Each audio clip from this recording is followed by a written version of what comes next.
جس فضا میں تنظیم غلامان آل عمران کی بنیاد رکھی گئی، اس وقت علماء کرام موجود تھے، خطباء تھے، اور تشیع کی جو فکری میراث تھی، مذہبی، دینی اور سماجی جو حیثیت تھی، وہ ایسی تھی جس کے اندر یہ احساس کیا گیا کہ ہمیں تشیع کے لیے کوئی ایسا ادارہ بنانا چاہیے تاکہ لوگوں کو سہارا دیا جا سکے. یعنی فلاحی رفاہی تنظیم بنانے کا مقصد یہ ہے کہ اس وقت بالعموم مومنین کی حالت ایسی تھی جس میں وہ محتاج تھے مدد کے، امداد کے.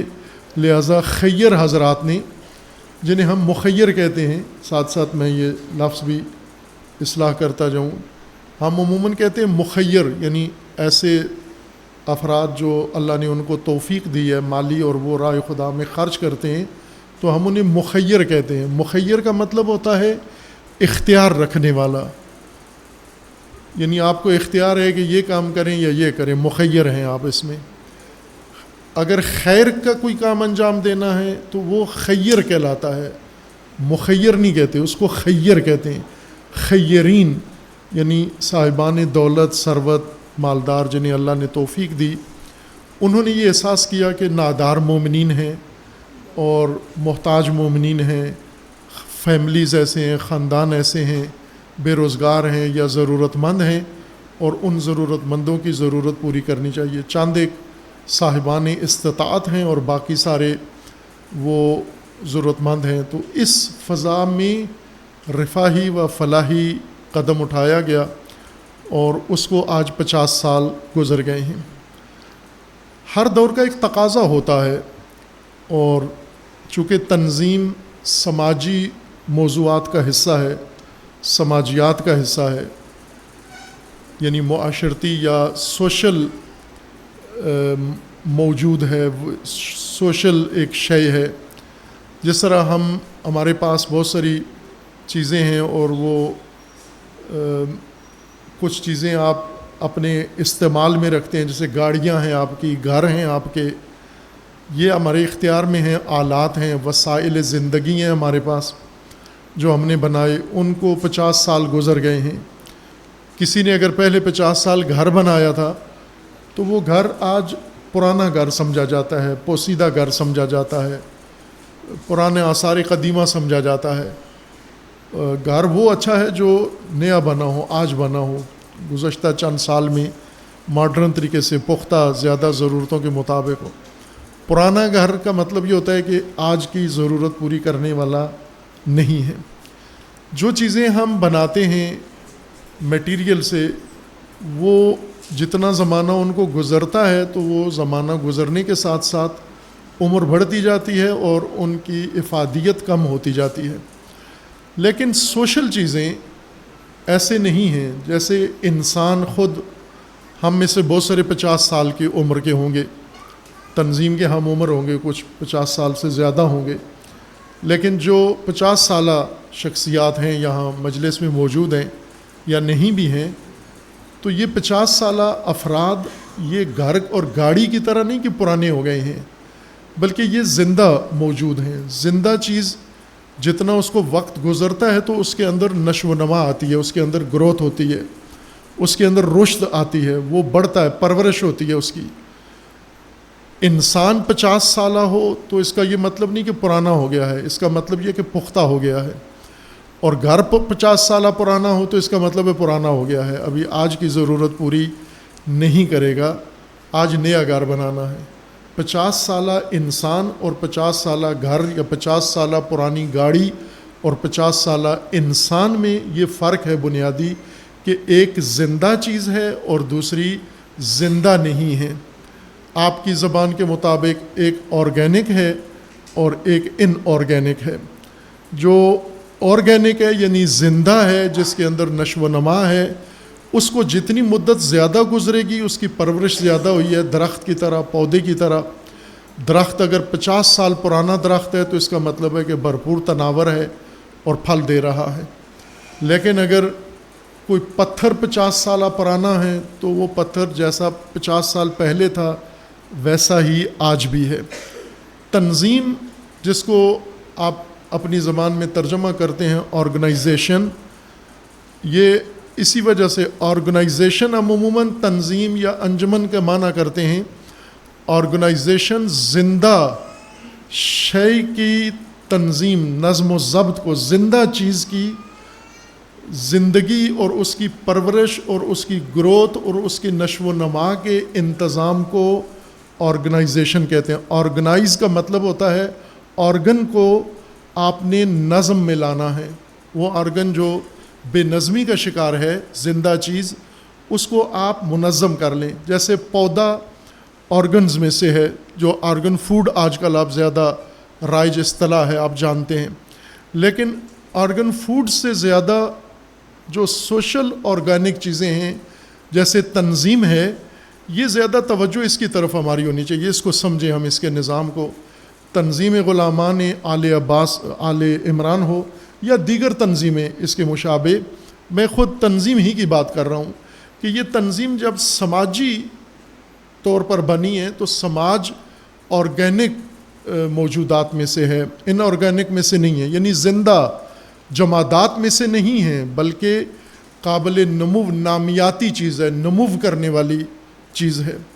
اب آل عمران کو 50 سال گزرے ہیں تو ہمیں آل عمران تنظیم کے نمو کا جائزہ لینا ہے، دیکھنا ہے کہ جب یہ تنظیم بنی تھی، جن مقاصد کے تحت، جن محرکات نے اس کو بنایا تھا، اور آج کے حالات وہ نہیں ہیں جو اس وقت تھے۔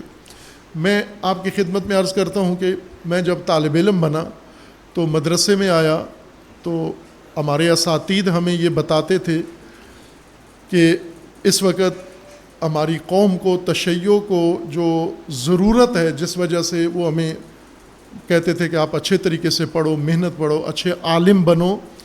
کیوں بنے اچھے عالم؟ کیا ضرورت ہے ہماری پاکستان کی قوم کی؟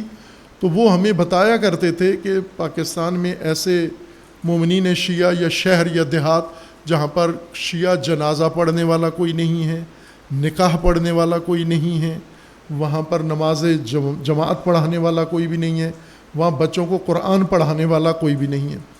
اس مقصد کے لیے وہ اساتذہ ہمیں تیار کر رہے تھے کہ آپ نے پڑھ لکھ کے جنازے پڑھانے ہیں، آپ نے پڑھ لکھ کے نکاح پڑھانے ہیں، آپ نے پڑھ لکھ کے بچوں کو قرآن پڑھانا ہے، آپ نے پڑھ لکھ کے مجلسیں پڑھنی ہیں۔ چونکہ ضرورت اس وقت یہی تھی، قوم اسی لیول پر تھی، اسی سطح پر تھی، اور اسی مقصد کے لیے کام عالم کی ضرورت تھی۔ اسی طرح ہماری جو سوسائٹی تھی، جمعیت تھی، وہ اجتماعی طور پر، سوشل طور پر نادار لوگوں سے زیادہ تشکیل پائی ہوئی تھی، اور نادار لوگوں کی ضرورت یہ تھی کہ ان کی مدد کی جائے، ان کو راشن دیا جائے، ان کے یوٹیلیٹی بل دیے جائیں، ان کی چھوٹی موٹی علاج معالجے کے لیے ان کو سہولتیں دی جائیں۔ یعنی غربت ہے، فقر ہے، ناداری ہے، بے روزگاری ہے۔ تو اس کے لیے ہمیں دینی جذبہ یہ کہتا ہے کہ آپ کو اللہ نے توفیق دی ہے، آپ کو اللہ تعالیٰ نے ثروت دی ہے، دولت دی ہے، تو آپ ناداروں کے لیے کوئی قدم اٹھاؤ۔ اب یہ اس وقت کی ضرورت تھی۔ آج موجودہ دور میں کیا وہی ضرورت آج بھی ہے؟ یعنی آج بھی تنظیم فقط ناداروں کے گھر راشن پہنچانے کی ضرورت ہے؟ آج تنظیم نے جو آج تقریب رکھی ہے، کام کیا ہے، وہ تنظیم جو فقط لاہور کے ناداروں کے لیے یا لاہور کے اطراف یا پنجاب کے کچھ شہروں میں ناداروں کو راشن دینے کے لیے بنی تھی، آج یہ تنظیم نظام امامت کی مدد اور تعاون کے لیے یہاں پر اکٹھی ہوئی ہے 50 سال بعد۔ اس کا مطلب ہے اس نے نمو کیا، اس کا مطلب ہے اس نے رشد کیا ہے، اس کا مطلب ہے اس نے آرگینک طور پر اپنے آپ کو گروتھ کی ہے، اور آج عالمی سطح پر ایک خدمت انجام دینے کے لیے نظام امامت کے ساتھ بازو بن کے کھڑی ہوئی ہے۔ خوب یہ ایک سفر ہے جو تنظیم نے ادا کیا، طے کیا ہے۔ اس وقت بانیوں نے جو ضرورت محسوس کی تھی وہ اس وقت کی بہترین ضرورت تھی، اور دوسرا جو ہدف تھا اس وقت تنظیم کا، اور اس جیسی تنظیمیں، میں چونکہ تنظیم کے 50 سال ہیں تو میں اس تنظیم کے بہانے سے میں چاہتا ہوں پورا ہم تنظیمی پاکستان کے اندر ایک جال ہے بچھا ہوا تنظیموں کا، رفاعی تنظیمیں، فلاحی تنظیمیں، مذہبی تنظیمیں، سیاسی تنظیمیں، مختلف نوعیت کی تنظیمیں ہیں۔ تو ان سب کے بارے میں یہ گفتگو ہے. صرف چونکہ آج سالگرہ اس تنظیم کی ہے تو میں نام بار بار اس کا لوں گا, تو اس کا یہ مطلب نہیں کہ مطلب بھی اسی کے ساتھ مخصوص ہے کہ اکثر جو دینی جذبے کے تحت کوئی کام شروع ہوتا ہے ان کے مد نظر ثواب ہوتا ہے, کہ بانیان یہ کہتے ہیں کہ ہم نے ثواب اخروی کے لیے, اجر اخروی کے لیے ہم نے یہ کام کرنا ہے کہ ہم ناداروں کی مدد کریں گے, اللہ تعالیٰ ہمیں آخرت میں اجر دے گا. اب یہ ایسا یہ یقینی ہے, اس کے اوپر شک نہیں کیا جا سکتا کہ ثواب و عذاب حق ہے, جنت و دوزخ حق ہے, اور اس کے انکار کی کوئی گنجائش ہی نہیں ہے. لیکن ثواب جو اللہ تبارک و تعالیٰ نے رکھا ہے نیک اعمال میں, صالح اعمال میں, یہ رغبت ہے عمل صالح کی, یہ مقصد نہیں ہے, رغبت کے لیے رکھا ہے. جیسے مجلس ہوتی ہے, اس مجلس میں لنگر پکایا جاتا ہے, تو لنگر مقصد نہیں ہوتا مجلس کا, رغبت ہوتی ہے. ابھی یہی مجلس تھی, میں نے شیخ صاحب سے پوچھا کہ کھانے کا انتظام ہے نہیں ہے, تو انہوں نے مایوس کیا کہ نہیں ہے, لیکن باہر میں نے دیکھا انتظام کیا ہوا ہے انہوں نے, اور ماشاءاللہ اچھا انتظام کیا ہوا ہے. آپ بھی پر امید رہیں, انشاءاللہ انتظام ہے. تو یہ ایک رغبت کے لیے ہے یا قدردانی کے لیے ہے. اللہ تبارک و تعالیٰ نے اگر ہمیں جنتی نعمتیں دینی ہیں, بہشت کے نعمتیں دینی ہیں, تو ہماری قدردانی کے لیے ہیں, ہماری تحسین کے لیے ہیں, نہ کہ مقصد یہ تھا. دین کا مقصد حوریں, دین کا مقصد یہ نہریں, دین کا مقصد شہد, دین کا مقصد فروٹ, دین کا مقصد کھانا پینا. کھانا پینا مقصد اتنا عالی تو نہیں ہے کہ اس کے لیے جہاد بھی کروائیں, اس کے لیے عبادت بھی کروائیں, اس کے لیے ریاضت بھی کروائیں, آخر میں فروٹ دے دیں. تو فروٹ اس کے بغیر بھی حاصل کیا جا سکتا ہے. یعنی اتنی کوشش, اتنا تقوی, اتنا اخلاص ظاہر کر کے آخر میں سیب اور انار ملے. تو جو لوگ تقوی پرہیزگاری نہیں کرتے, سیب انار ان کے گھروں میں بھی پڑے ہوئے ہیں, فریج بھرے ہوئے ہیں ان کے بھی. تو فروٹ تک تو انسان, یہ فروٹ ویسے بھی مل سکتا ہے.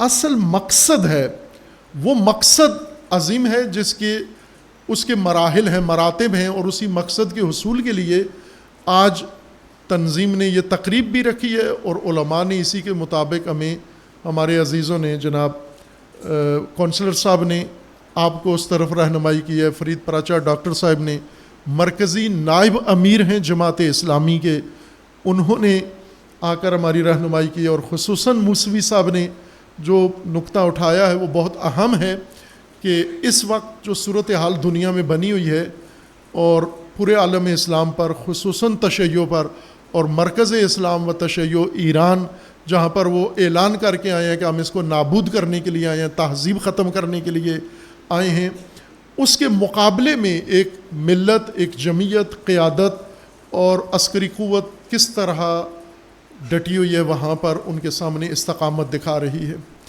میں یہی عرض کرنا چاہتا ہوں, موسوی صاحب نے بھی یہ موازنہ کیا ہے کہ وہ تشیع آج کہاں کھڑا ہے, لبنان کا تشیع, ایران کا تشیع, اور ہم کہاں کھڑے ہیں آج. یہ بہت اہم موازنہ ہے, سوال ہے, اور یہی دراصل ہمارا آج کی ضرورت کا مقصد ہے. یعنی تنظیم جو آرگینک چیز ہے اور آرگنائزیشن ہے, اور آرگنائزیشن اس آرگینک, سوشل آرگینک ایک شے کی گروتھ کا نام ہے, تنظیم اس کا نام ہے. اس کو منظم کرنا یعنی یہ رشد, یہ بالیدگی, یہ پرورش, یہ نشو و نما, فکری طور پر, عملی طور پر اپنی نسل کو, نئی نسل کو لے کر وہاں پہنچانا جہاں آج عالمی تشیع پہنچا ہوا ہے.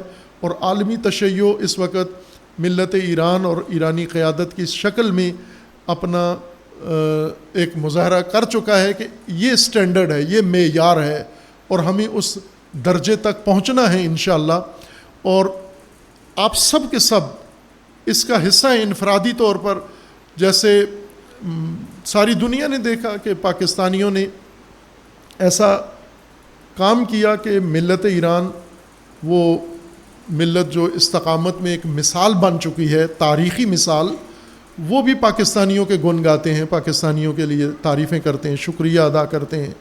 اور ظاہر یہ ملت پاکستان کا شکریہ ہے, یہ نہ کہیں کہ یہ ان لوگوں کا شکریہ ہے جو ٹرمپ کے بھی دوست ہیں اور ایران سے بھی جا ملتے ہیں. انہوں نے اتنا پاکستان کا وقار نہیں بڑھایا. پاکستان کا وقار 1 مارچ کے شہداء نے بڑھایا ہے، جنہوں نے رہبر کی شہادت کے اوپر آئے میدان میں جوش میں اور خود سے آ کر اپنی جانیں دیں، جان کا نذرانہ پیش کیا. ان شہداء نے یہ قد بڑھایا ہے. اور اس کے بعد آپ مومنین نے جو مختلف ریلیاں نکالی ہیں، مظاہرے کیے ہیں، اجتماعات کیے ہیں، اور اب آپ ان کو عملی تعاون اور مالی تعاون کرنے کے لیے آمادہ ہوئے ہیں. یہ چیز ہے جس نے ملت پاکستان کو اس ملت کے سامنے ایک مقام دیا، عظمت دیا، اور اس کو ہم غنیمت سمجھیں.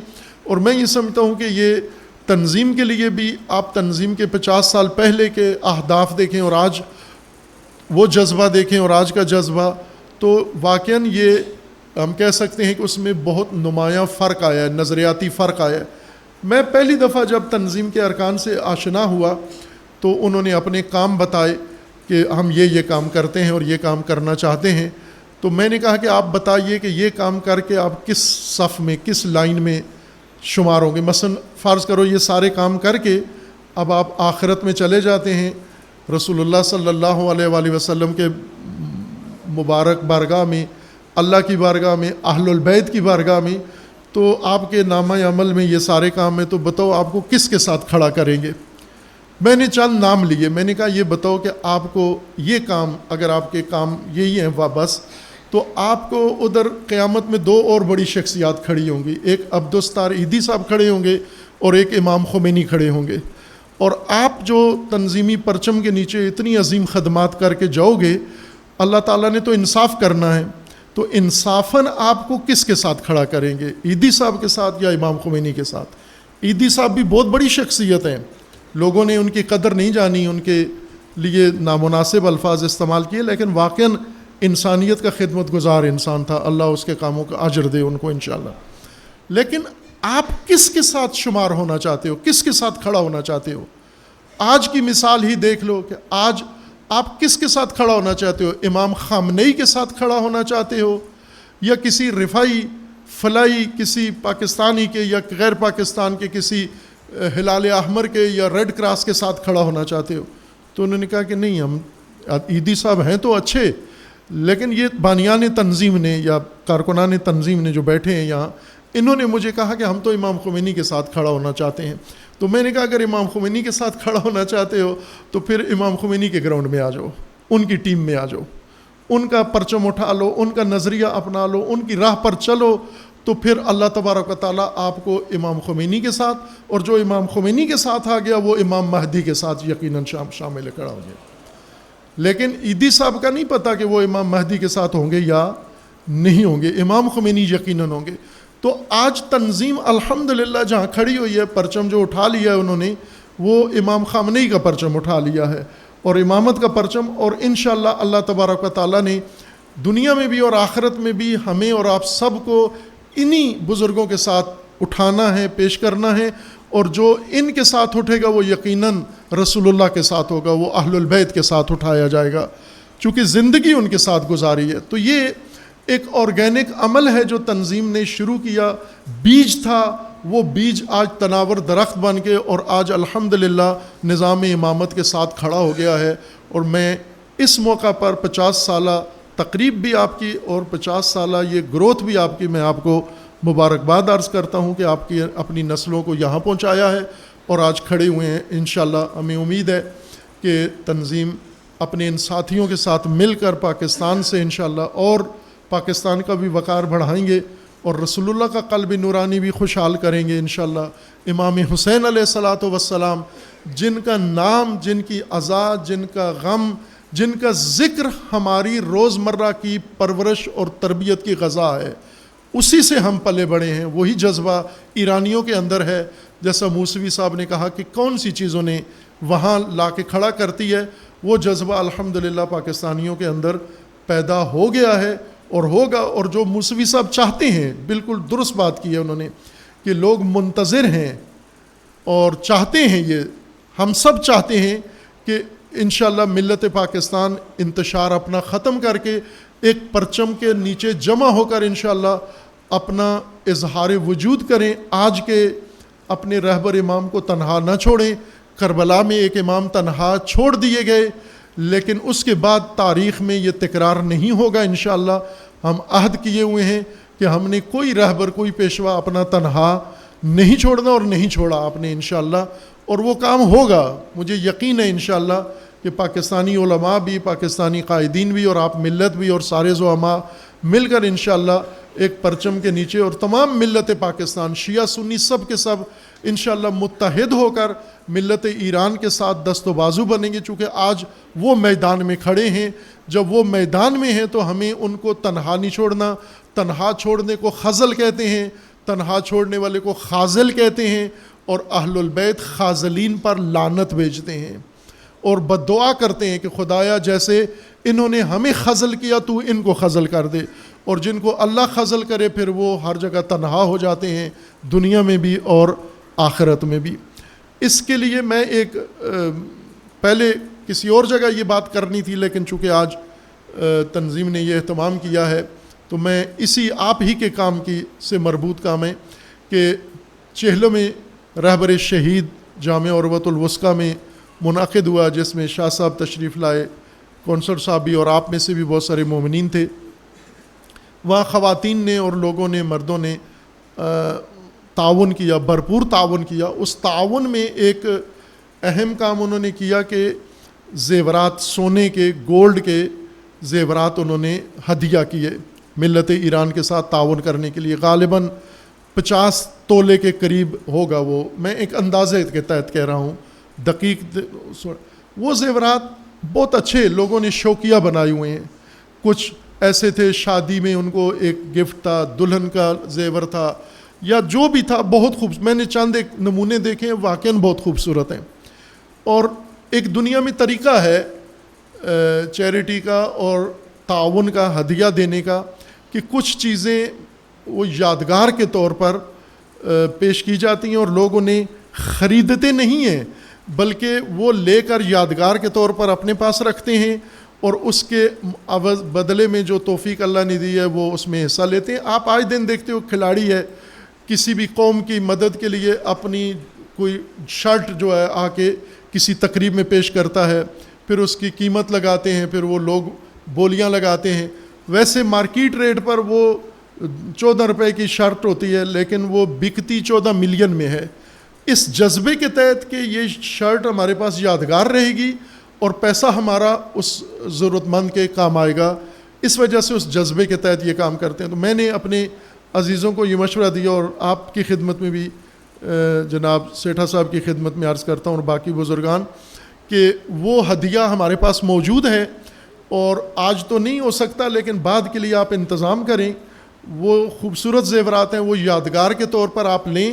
مارکیٹ میں اگر دیں گے تو مارکیٹ ریٹ پر ہی ہوگا، لیکن اگر آپ اس کو ہدیے میں اپنا تعاون بھی شامل کریں گے تو اس کے بدلے میں ایک یادگار آپ کے پاس آئے گی کہ یہ وہ چیز ہے جو میں نے، ایک ثبوت بھی ہوگا آپ کے پاس کہ یہ وہ چیز ہے جو میں اپنی ملت، اپنے بھائیوں کے ساتھ، بہنوں کے ساتھ کھڑے ہونے کے لیے یہ یادگار میں نے لیے، اور اس کے بدلے میں نے اپنی طرف سے اتنا جمع کرایا ہے، فنڈ جمع کرایا ہے۔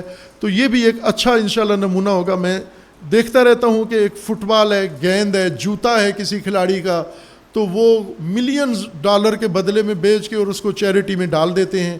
تو ہم کیوں یہ کام نہ کریں کہ کچھ مومنات نے، مومنین نے، فیملیز نے اپنے گلے سے زیور اتار کے اور اپنی بالیاں اتار کے، چوڑیاں نکال کے دے دی ہیں۔ دوسرا مومن، چونکہ وہ بہت ہی قیمتی چیزیں، قدر والی چیزیں ہیں، دوسرا مومن اس کو لے لے، مارکیٹ ریٹ پر نہیں بلکہ خود اس کی بولی لگائیں یا قیمت لگائیں۔ فرض کریں ممکن ہے مارکیٹ ریٹ اس کا 1,00,000 روپیہ ہو، آپ 10 لاکھ میں وہ چیز لیں، چونکہ آپ کی طرف سے ایک ہدیہ ہے۔ تو یہ تجویز ہے میری ایک، اگر اس کو عملی کر سکتے ہیں تو ہم یہ یادگاریں آپ کو دے دیں، اور آپ اس کے بدلے میں ان مومنین کا تعاون بھی اور آپ کا تعاون بھی مل کر انشاءاللہ ہم اس مشکل گھڑی میں اپنے بہن بھائیوں کے ساتھ اور اپنے ان مجاہدین کے ساتھ جنہوں نے اسلام کا سر بلند کر دیا ہے، اسلام کو تاریخی عزت عطا کی ہے، صدیوں بعد مسلمان کو سر اٹھانے کے قابل بنایا ہے اس قوم نے، صدیوں بعد ذلت سے، پیشانی ذلت کی، جوتوں پہ، ٹرمپ کے جوتوں پہ جو لوگ جھکے ہوئے تھے، اس ملت نے اٹھا کر ٹرمپ کے مقابلے میں اس کی آنکھوں میں آنکھیں ڈال کر بات کرنے کے قابل بنا دیا ہے. تو اس کا صلہ بنتا ہے کہ ہم زبانی بھی انہیں خراج تحسین پیش کریں اور عمل سے بھی انشاءاللہ ان کے لیے. وہ دین پر ہر چیز فدا کر رہے ہیں تو ہم دین پر وہ مال جو اللہ نے ہمیں دیا ہے وہ ہم ان پر فدا کر دیں.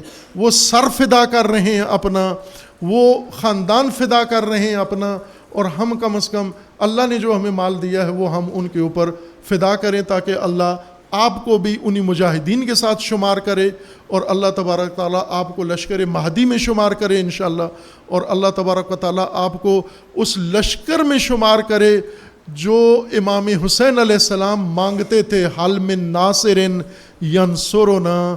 وہ ندائے نصرت آج بھی زمانے کی فضاؤں میں گھوم رہی ہے کہ اس کربلا میں کوئی ناصر ہے, اور الحمدللہ پاکستان کو یہ شرف حاصل ہے کہ ناصر بن کر ملت ایران اور اپنی قیادت کا میدان میں آئے ہیں, اور یہ نصرت اللہ تبارک و تعالیٰ نے بڑا اعزاز اہل پاکستان کے نصیب کیا ہے. ہمارے بچوں نے 1 مارچ کو رہبر کے لیے شہادت پیش کی ہے.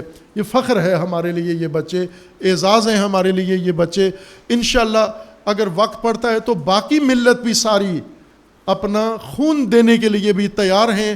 جس مقصد کے لیے ہمارے رہبر قربان ہو سکتے ہیں اس مقصد کے لیے ہم سب قربان ہو سکتے ہیں انشاءاللہ. میں شکریہ ادا کرتا ہوں تنظیم کا کہ انہوں نے اپنی اس 50 سالہ تقریب کو اس پاکیزہ اور اس مقدس ہدف و مقصد کے لیے مخصوص کیا ہے, اور آپ مومنین کا بھی شکریہ ادا کرتا ہوں کہ آپ اس میں حاضر بھی ہوئے ہیں اور انشاءاللہ اس حضور کے ذریعے سے اپنا حصہ بھی ڈالیں گے انشاءاللہ. اور یہ ایک تسلسل ہوگا, یوں نہیں کہ ہم آج جو مدد کر کے پھر بیٹھ جائیں, نہ, انشاءاللہ جب تک مارکہ حق و باطل جاری ہے ہم حق کے ساتھ کھڑے ہیں انشاءاللہ. جو ضرورت ہوگی ہمیں بتائیں گے, ہم انشاءاللہ وہ سب کچھ فدا کرنے کے لیے تیار ہیں. آپ عزیزان اپنے عمل کی قبولی کے لیے, آپ عزیزان اس تنظیم کی رشد کے لیے, اس تنظیم کی کامیابی کے لیے اور ان کے خدمات کی قبولی کے لیے, اور مومنین خیر جنہوں نے اس راہ میں جو قدم اٹھایا ہے ان کے اجر و ثواب کے لیے, اور بانیان تنظیم ان کے درجات کی بلندی کے لیے اور ان کی مغفرت کے لیے بلند آواز سے صلوات پڑھیے محمد و آل محمد پر.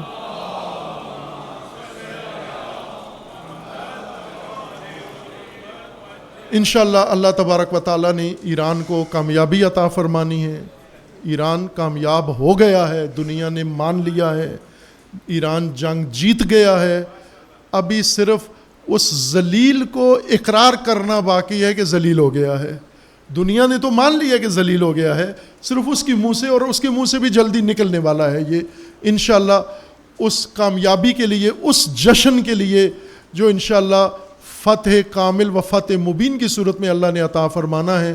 آپ عزیزان امام عصر اجل اللہ تعالی فرج و شریف کے ظہور کے لیے اور اپنے لیے کہ ہم امام عصر کے لشکر و سپاہ میں ایک سپاہی کے طور پر کھڑے ہو جائیں انشاءاللہ.